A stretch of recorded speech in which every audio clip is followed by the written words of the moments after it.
Tu és rei desde o princípio e sempre será.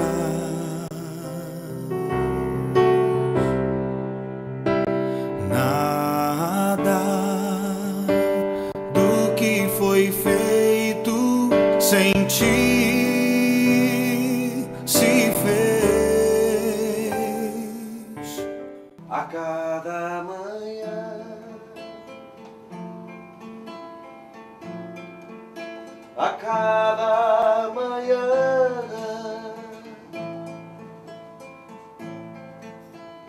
tu és fiel, eu sei. A cada manhã. Sabe a impressão que eu tive? Que o Senhor puxou a cadeira, sentou ao meu lado e eu comecei a dizer para ele: tu é fiel todas as manhãs, Senhor. Amém? A cada manhã. Se você acredita, canta comigo. A cada manhã, tu és fiel, eu sei. A cada manhã. Proclame mais uma vez comigo. A cada manhã, a cada manhã, tu és fiel, eu sei, Senhor, a cada manhã. E eu continuei escrevendo o que Deus tinha me dado naquela manhã. Quando os problemas se apresentam para mim, tu és fiel, Senhor. Eu só confio em ti. Posso passar uma noite a chorar, mas pela manhã tu farás o sol brilhar. Ele é fiel a cada manhã, a cada manhã. Tu és fiel, tu és fiel, eu sei, Senhor, a cada manhã. Não temerei, eu sei que comigo estás. Só tu és fiel, Senhor. Me levas mais além. A cada manhã renovas em mim. Tua fidelidade jamais terá fim. Quem acredita vai dizer: a cada manhã, a cada manhã, tu és fiel, tu és fiel, eu sei, a cada manhã. Ele é fiel segunda, terça, quarta, quinta, sexta, sábado, domingo, todos os meses do ano, todos os anos. Ele é o Senhor, fiel todas as manhãs. Levante a tua mão ao céu e diga ao Senhor comigo: a cada manhã. Ele tem sido fiel com você? A cada manhã, tu és fiel. Tu és fiel, eu sei, Senhor, aleluia. A cada manhã. Mais uma vez para encerrar, dizendo para ele: a cada manhã. A cada manhã, tu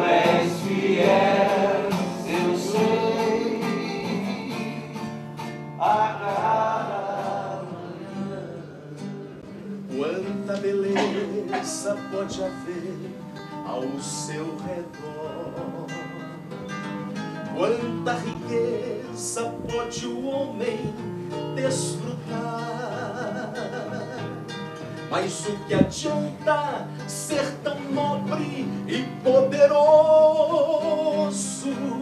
se há no peito uma dor a maltratar? O mundo em si não possui um refrigério, para o abismo ele te conduzirá. Lembra que existe alguém clamando por você, para receber-te de braços abertos e te salvar.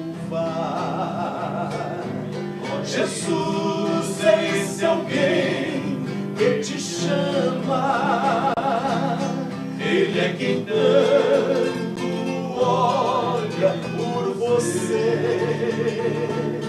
Maravilhoso lá no céu te oferece, onde não há doenças e nem morte, é só viver.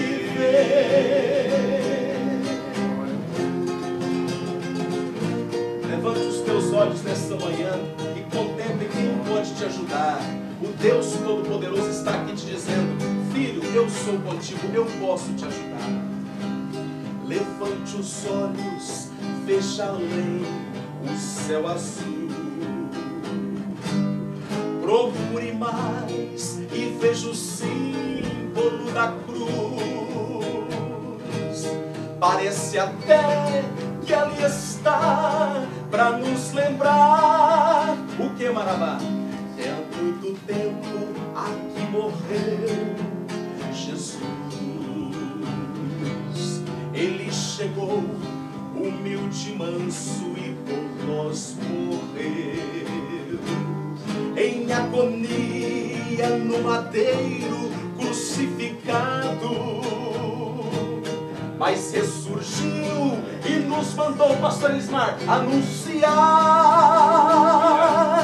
que em breve volta para levar-nos o seu reinar.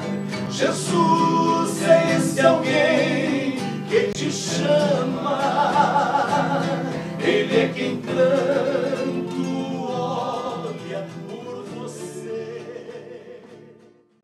Queridos, a Bíblia diz, e eu quero compartilhar com vocês rapidamente no texto e na história da vida de um homem chamado Ezequias.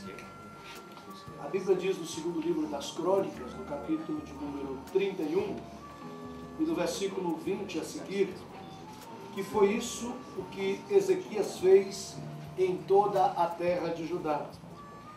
Diz que ele sempre foi bom, correto e fiel em todos os serviços que prestou ao Senhor seu Deus. Tudo que Ezequias fez para o templo, ou em obediência à lei, deu certo, porque ele procurou sempre seguir com todo o coração a vontade de Deus. Estou lendo na versão Nova Tradução da Linguagem de hoje, e a Bíblia que vocês têm, embora talvez seja uma outra tradução, mas o sentido do texto é o mesmo. Ezequias foi um homem que tinha tudo para dar errado, porque ele era filho de um ímpio rei chamado Acaz, um dos piores reis que reinou sobre Judá.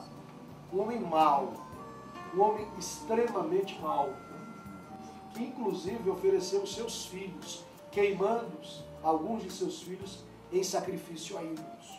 Um homem profano. Ezequias começou a reinar com 25 anos de idade, então toda a sua infância, adolescência e juventude foi acompanhando os passos perversos de seu pai, com o testemunho ocular do mau caráter que o seu pai tinha. Então tinha tudo para dar errado. E no entanto, quando a Bíblia nos dá o registro a respeito dele, diz que ele foi fiel em tudo que fez. Ele procurou fazer a vontade de Deus em tudo que fez. Talvez pela influência de sua mãe. A Bíblia diz que ele era filho de Abia, filha de Zacarias. Então, a leitura que eu faço é que dentro de casa ele tinha dois modelos completamente antagônicos. Um modelo de fidelidade e devoção por parte de sua mãe e um modelo de impiedade por parte de seu pai. E cabia a ele escolher, tomar as decisões de que modelo ele tomaria como referência para a sua vida. E ele tomou como referência ser fiel a Deus. A nossa vida é um constante construir, desconstruir e reconstruir. Ou a nossa vida é um constante aprender, desaprender e reaprender. E esta manhã eu quero desaprender com vocês sobre algumas coisas. Desconstruir talvez algumas ideias que estão formadas na nossa cabeça e que às vezes nos deixam inquietos. Aquela velha pergunta de Jó, por que sofre o justo? Por que um homem bom, um homem fiel, um homem temente a Deus passa por provações nessa vida? E é claro que se nós encontrarmos um bom servo de Deus, um bom cristão, vivendo um momento de outono, um momento de inverno, um momento de vale, um momento de deserto, assim como os amigos de Jó, nós fazemos os mais diversos juízos. Talvez diríamos por ele, isso deve ser consequência de algum pecado que você praticou, você deve estar com algum pecado escondido ali. Ou talvez diríamos, rapaz, repreende, deve ter sido uma macumba que fizeram na sua vida. Ou talvez, diria, isso é uma maldição hereditária, deve ter sido lançada uma maldição na sua família. Enfim, os pregadores modernos teriam tantos argumentos para justificar o sofrimento das pessoas. Mas como justificar o sofrimento de um homem bom? Onde a própria Bíblia diz que ele foi fiel em tudo que fez. E ele foi tão íntegro, mas tão íntegro, que um dia no seu palácio ele adoeceu de uma doença terrível, onde ele sofria profundas dores nos ossos. E Deus envia o profeta Isaías lá, e o profeta Isaías dá uma mensagem de Deus para ele. E a mensagem é essa: Ezequias, Deus manda te dizer, põe a sua casa em ordem, porque você vai morrer. Quando Isaías sai do palácio, deixa os aposentos reais, aquele homem só vira para o canto e faz uma oração que talvez tenha durado 10 ou 30 segundos. E ele virou para Deus e disse, Senhor, o Senhor sabe, o Senhor tem visto que eu tenho sido correto, íntegro, em todos os meus caminhos. Talvez qualquer um de nós que ouvíssemos uma oração dessa diria, mas que fariseu! Talvez se nós ousássemos dizer isso para Deus, Deus ia olhar para a gente e dizer, mas quem que você está pensando que é com essa moral toda? Mas esse homem era tão correto, tão íntegro, tão correto, que Deus não teve argumentos, se não concordar com ele. Você tem razão. Você realmente tem sido fiel em todos os caminhos. Você realmente tem sido íntegro em tudo que você faz. Eu preciso concordar com você. E Deus vira para o profeta Isaías, diz, Isaías, volta lá para dar um outro recado para Ezequias. Senhor, mas eu acabei de dizer tudo que o Senhor mandou eu falar, eu sei, Isaías, mas em poucos segundos ele me convenceu de uma coisa. Eu quero que você volte lá e diga a ele que eu darei a ele mais 15 anos de vida. E sabe, esse homem tão íntegro, tão bom, tem um texto na Bíblia que me assusta quando eu leio sobre ele. É lá em 2 Crônicas 32 e 31, quando diz assim, quando as altas autoridades da Babilônia enviaram mensageiros a Ezequias para fazerem perguntas sobre o milagre que havia acontecido em Judá, Deus desamparou Ezequias, pois queria prová-lo, a fim de descobrir o que havia no fundo do seu coração. Isso vai contra tudo que a gente crê e prega. A Bíblia diz que Deus o desamparou. Quem? Um homem íntegro. Quem? Um homem bom. Quem? Alguém que foi fiel em toda a sua jornada. Quem? Alguém que em toda a sua vida você não encontra uma falha de caráter. Aí você encontra um recorte da história desse homem e a Bíblia dizendo que Deus o abandonou. Deus o desamparou. E se eu perguntasse de antemão aqui, no começo dessa vir em pré-eleição, Deus desampara um justo, a voz seria uníssona e dizer, é claro que Deus não desampara o justo. É claro que Deus não desampara o servo fiel. Mas eis aqui um homem bom, íntegro e fiel, desamparado por Deus. Por que Deus o desamparou? O texto deixa claro que Deus assim o fez a fim de pô-lo à prova, para conhecer a essência da sua alma. Conhecer no sentido de trazer à tona, que Deus é onisciente e conhece até os pensamentos que ainda não chegaram à nossa mente. Conhecer no sentido de fazer emergir a mais profunda pureza de caráter que havia na vida desse homem. Todos nós passamos por lutas, por tempestades na vida, desertos na vida. Alguns como consequências dos nossos próprios erros, das nossas decisões equivocadas. Outras vezes como consequência de decisões equivocadas de pessoas que estão ao nosso redor. Outras vezes por pressões malignas. Outras vezes como consequência natural na Terra, da vida humana na Terra, que é uma vida conflituosa. Mas há vezes que nós passamos por crises que não vêm do diabo e nem vêm de nós mesmos, vêm do próprio Deus. E é difícil entender um Deus que pega o seu filho Jesus e o manda para o deserto, quando Jesus foi levado pelo Espírito ao deserto. É difícil compreender um Deus que cerra a madre de uma mãe cujo sonho era ter um filho, como fez na vida de Ana.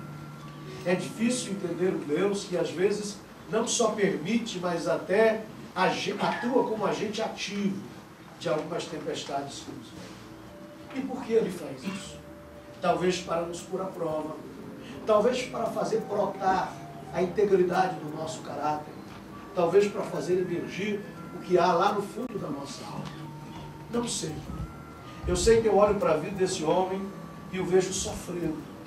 Em um de seus cânticos, em um de seus momentos de dor e de agonia, ele diz assim, olha, lá em Isaías 38, o próprio rei Ezequias dizendo assim, olha, a noite inteira eu gritava de dor. Durante toda a noite eu gritava de dor, como se um leão estivesse quebrando os meus ossos. No leito da enfermidade ele diz assim, olha, dia e noite eu pensava que Deus já ia acabar comigo. Eu soltava fracos gemidos de dor como uma andorinha e gemia como uma pomba. Os meus olhos se cansaram de olhar para o céu. Ó Senhor, estou sofrendo, salva-me. Mas como é que posso reclamar se foi o próprio Deus que fez isso comigo? Como é que eu posso reclamar se toda a dor que eu estou sofrendo foi o próprio Deus que mandou? Estou tão aflito que eu já não consigo dormir. Ó Senhor, é por causa das coisas que Tu fazes que todos nós vivemos. E eu também ainda estou vivo por causa delas. Dá-me saúde, a fim de que eu viva. E lá no versículo 17, eu acho que o rei Ezequias compreende talvez a essência de toda a trajetória de dor, de desertos, de outonos, de invernos, de frustrações que ele teve, quando ele encerra dizendo assim, olha, eu sei que foi para o meu próprio bem que eu estive em tamanha aflição. Ou uma outra versão diz assim, eu sei que foi para minha paz que eu estive em grande amargura. Alguém que compreende que a paz brota da amargura. Alguém que compreende que é possível encontrar a paz mesmo no meio dos mais tenebrosos desertos da vida. Quem nunca sofreu? O próprio Jesus disse assim, olha, no mundo tereis aflição. Vamos até citar esse versículo todo, completo, do começo ao fim. Vamos lá, no 3. 1, 2, 3. Tereis aflições, mas tende bom ânimo. Eu venci o mundo. Perceberam que faltou uma coisa? Perceberam que a gente não citou o texto todo? Perceberam que a gente só citou da metade para frente? E o começo do versículo? De João 16 e 33. Onde o versículo todo Jesus diz assim, filhinhos, eu tenho-vos dito isso, para que em mim tenhais paz. Do mundo tereis aflições, mas tende bom ânimo, eu venci. Mas é de praxe nossa lembrar que Jesus disse que a gente vai ter problema. Esquecer que Ele disse que a gente vai ter a paz. É da índole humana ouvi-lo dizendo que a gente vai sofrer e não ouvi-lo dizendo o cerne da mensagem. A espinha dorsal do texto, que seria, em outras palavras, parafraseando o mestre, dizendo: filhinhos, eu sei que vocês vão ter problema, eu sei que a vida não vai ser fácil, eu sei que muitos percalços virão, muitas crises virão, mas eu já estou dizendo isso para que vocês saibam de uma coisa: em mim vocês podem encontrar a paz. Paz mesmo no meio de uma tempestade. Uma cena que eu vou encerrar agora marca muito o meu coração quando eu olho.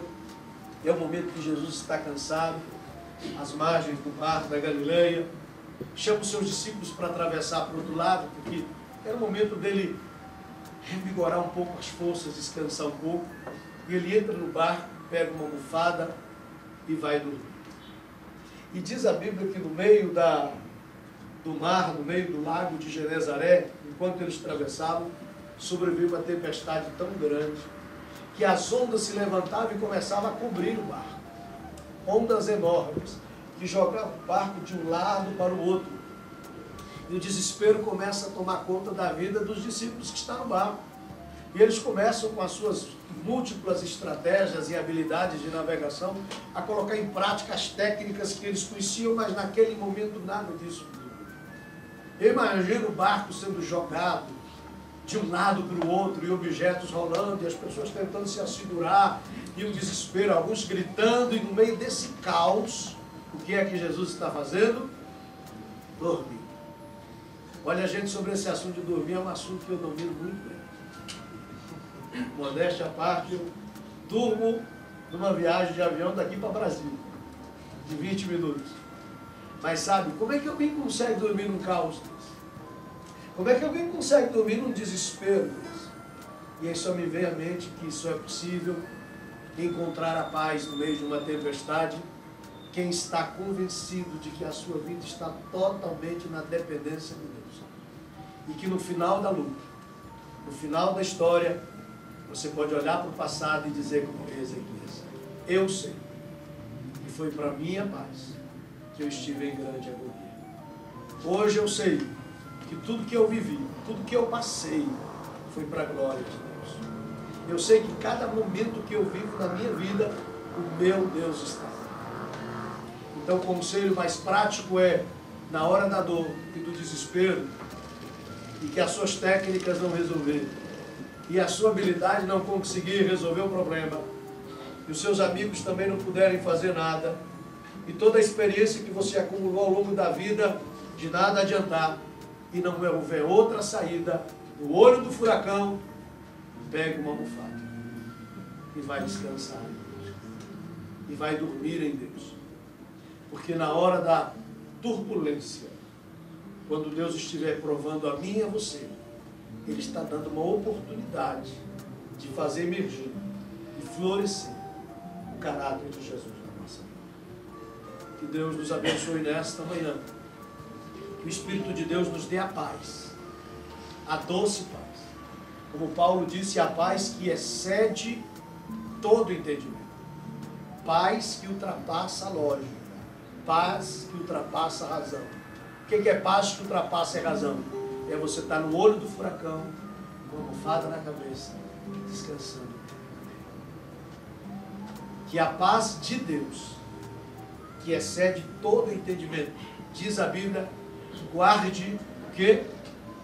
Nosso coração e a nossa mente, os nossos sentimentos e os nossos pensamentos, aquilo que eu sinto e aquilo que eu creio. Guarde, ponha muralhas à volta, cerca-nos com essa tão doce paz.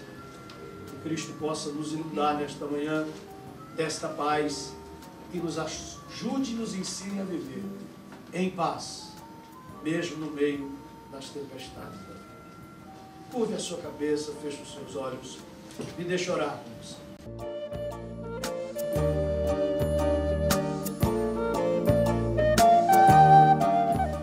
Pai Santo, obrigado por esta manhã tão doce, tão bela, manhã de sol aqui em Goiânia.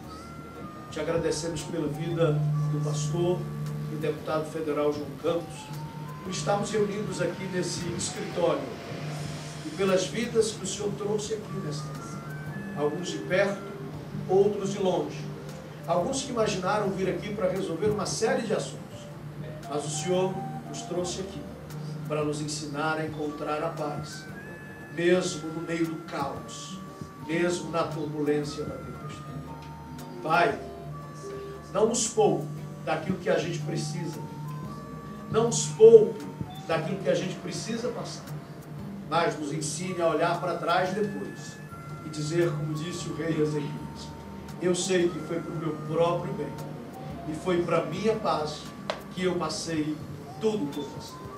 E nos ensine, acima de tudo, não apenas a sentir ou crer, mas crer e sentir, a experimentar a paz que excede todo entendimento, ainda que seja no olho do furacão.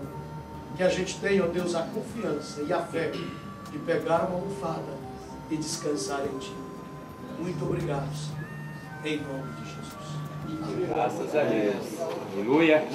Nós estamos já chegando ao final dessa festa, né? Porque culto é festa. Cristianismo é festa, é alegria, é confraternização. E esse escritório aqui de representação política também foi instituído esse culto. Eu quero aqui, em público, parabenizar o nosso deputado federal, o pastor João Campos, já no início do seu primeiro mandato como deputado federal, instituir esse culto todas as segundas-feiras. Já está completando quase 10 anos que esse culto acontece para receber nossos irmãos, companheiros, amigos e todos que querem participar e somar conosco, multiplicar aí na seara do Senhor, no reino, nossa atividade, você como profissional, você como eleitor, etc. Muito importante.